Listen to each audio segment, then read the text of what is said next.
Hello, welcome to Accounting with Mr. H. In this video, we're going to have a look at AQA A-Level Accounting Paper 1, and we're going to see which topics have come up before in past examination papers, the frequency of topics that have come up, and we're going to have a look at which topics have rarely or never been assessed in exams. So who knows, we might be able to guess one or two things that might just come up in 2024. Please do remember to subscribe to the channel. Thank you so much if you already have. Like, share and comment on the videos. Let me know what you're finding useful and what you'd like to see in future videos. Right, let's get straight onto it then. So you can see here then I have done a topic tracker showing the topics that have been assessed before in previous exam papers. So 2019 was the first year that this paper was sat, and take all the way up to last year, 2023. Don't forget the couple of papers in the middle, that was during the COVID pandemic. So they weren't sat as actual papers, but nonetheless they were written to be sat for that summer series, although some people did take them in the November. I haven't included in here any of the multiple choice questions or any of the sort of short 3-mark questions in section A, because at the end of the day, you can put pretty much any topic in a multiple choice question or that small short 3-mark written question. So I've focused instead on the sort of bigger questions in section A, and they are highlighted in yellow.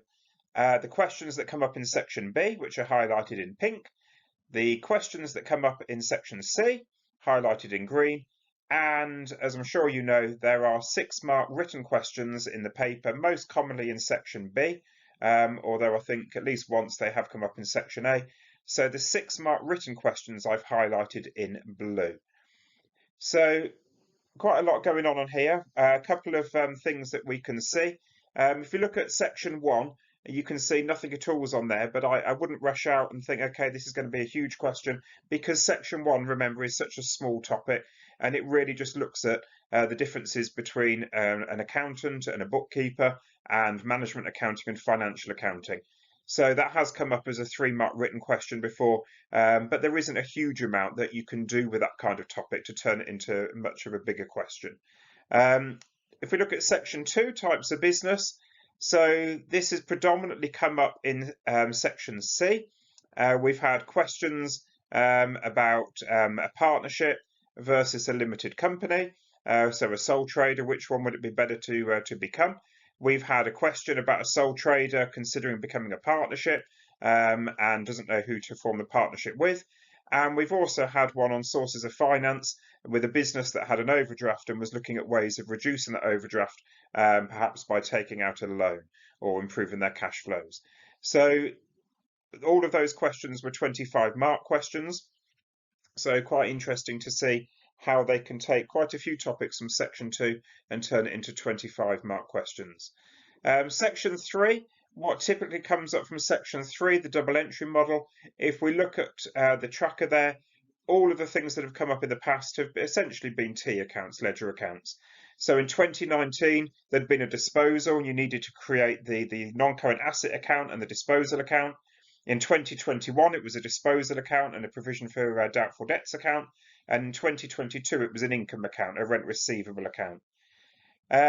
Section 4, verification. Over the time, the 3 main methods of verification have all come up: control accounts, bank reconciliation, suspense accounts, and effective errors on profit.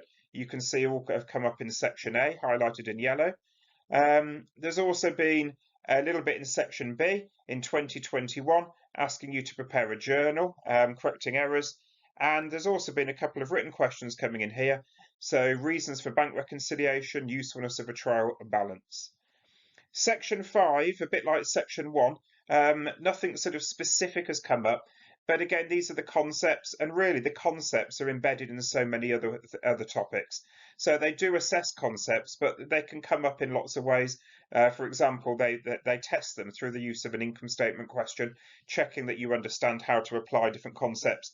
There have been multiple choice questions on concepts. there have been 3-mark written questions. So I think they've come up a couple of times where they've asked, for instance, what's meant by the going concern concept. So that could easily be a little 3-mark written one of any of those 10 concepts that you should be able to explain. If we look at section 6, sole trader financial statements, we can see the old income statement has come up twice in section B, preparing an income statement for a sole trader. And it's been coming up every other year. So in 2020, then in 2022, but in 2023, in section A, there was a small little income statement question, just needing you to do the trading section. Also in 2023, in section B, there was a statement of financial position question, just doing the top half, just the non-current and current assets. Section 7, limited companies, you can see there, statement of changes in equity has come up in 2020 and in 2023, once in section A, once in section B. And in 2021, you needed to prepare the end of an income statement for a limited company, so working from the profit from operations to the end. Section 8, the analysis, this is all the ratios really. There's been a couple of questions circling around the idea of profitability. Once in 2019, that was a section C question, a 25 marker, and then there was a written question in 2022. Incomplete records, all the way back in 2019, there was a question on incomplete records requiring you to prepare an income statement. There hasn't been a huge amount since on incomplete records, maybe something to think about. Section 15, partnerships. So we've got a few things that have come up, revaluation and a capital account. I think that was a partner retiring in 2019. 2021, we had to prepare an appropriation account, and there was a written question about capital and current accounts, whether to keep them separate or combine them. And in 2023, there was just a smallish question in section A, needing the preparation of a current account. Section 16, the sort of more advanced limited companies, we can see quite a few things have been assessed. So schedule of non-current assets and a statement of cash flow in 2022, both in section B. The statement of cash flow was just the top bit, the reconciliation, but then that is the bit where a lot of the workings are involved. And then all the other things in section 16 have been written questions. So the blue ones, there's been questions about revaluing assets and what the impact would be, why we prepare a statement of cash flow, looking at bonus issues and revaluations and the impact of those. And in 2021, I've put it in section 16. It was a bit difficult to know exactly where to put it, but there was a 25-mark question, which essentially was about one public limited company and whether it should purchase another public limited company. And so you needed to be knowledgeable about limited company accounts, but there were also some ratios in there and other bits and pieces to consider. Section 17, quite a spread of things gone up. So we've had mostly all written questions, because I suppose that's the nature of that section. So a couple of times computerized systems, once as a 6-mark, once as a 25-mark. Should a business start using more computers to do one aspect of accounting or something like that? Investor ratios came up 2020, then again in 2022.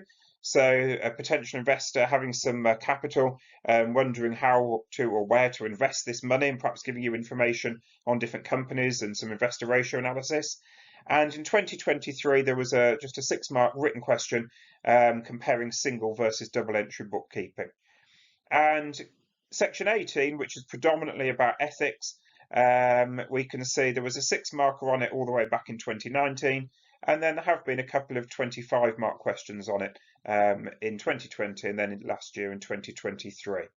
So some food for thought, helpful just to sort of, consider where things are. We can see some patterns. I look at that and I think, okay, if I look at section 3, more often than not, some sort of T account comes up.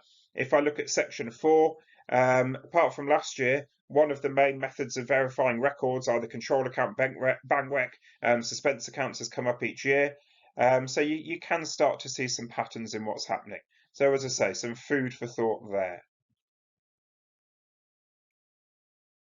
Right then, just some further food for thought. So the last slide was really the facts. That's what has come up in previous papers. Clearly, I have no crystal ball. I don't know what will come up in the 2024 paper.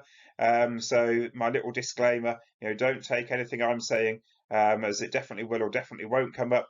But just looking at that topic tracker, just some observations. You can see there a list of topics which there's never really been a written question on, a 6 marker or 25 marker.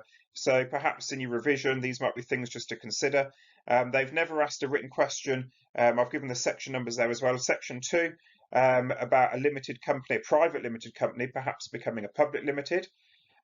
Sources of finance, they've focused on bank overdrafts and bank loans before, but no sort of written questions on mortgages, share issues, debentures, although there was a little bit on a bonus issue one year. The difference between capital and revenue expenditure and income, and the importance of why they have to be treated differently. Reasons for adjustment, so why we do things like accruals and prepayments, and perhaps the effect if we don't do it. Section 4, the verification. There have been questions before on purposes of bank reconciliation, usefulness of trial balances, but they've never asked a written question about control accounts. They've done calculate questions on them, but not written ones. So the benefits and drawbacks of preparing control accounts. Likewise, statements of changes in equity, hasn't really been a written question on that, why they're prepared, for instance. Section 8 is an interesting one. When you think about all the accounting ratios, 2 or 3 times in various guises, they have asked questions on profitability, but not so much on liquidity ratios. So like your current ratio, your liquid capital ratio, efficiency ratios, so like receivable days, payable days, capital structure, so gearing. But as I say, profitability has been quite popular, but not so much liquidity. Cash versus profit and the differences between them. Limitations of ratio analysis hasn't particularly come up. And then moving on to limited companies, rights and bonus issues of shares, so perhaps the differences between them, why you might do one over the other one, or why you might do a bonus issue of shares, or when you might do it. The benefits and limitations of looking at published limited company accounts. A little bit on the IASs, the International Accounting Standards, so why the IASs exist. Section 17, it's easy to forget the bit about stakeholders in Section 17 because there's quite a bit in Section 17. But don't miss out the fact that there are topics within that on stakeholders and why it's important to communicate with stakeholders, different stakeholders, what they might be interested in the accounts. And finally, in Section 18, although there's been quite a few questions in different ways about ethics, in Section 18 there is also some content to do with some of the legal frameworks, the statutory frameworks, some of the professional bodies like the CCAB, and they've popped up here and there, maybe in a multiple choice question, but not really particularly in any other ways. So as I say, I have no crystal ball, but just some observations there on some topics that perhaps could lend themselves to a written question, a 3 marker, a 6 marker, even a 25 marker in some way, that haven't particularly come up before. And just to finish, just similar idea really on calculate questions. So again, no crystal ball, but calculate questions that have never come up. In section 3, where they like to get you to do a couple of T accounts, they've never asked you to prepare a provision for depreciation account or indeed an inventory account. I don't think they've ever asked you to do an expense account either, so like you're dealing with accruals and prepayments. In section 6, they've done income statements a couple of times for a sole trader, but never a full statement of financial position for a sole trader.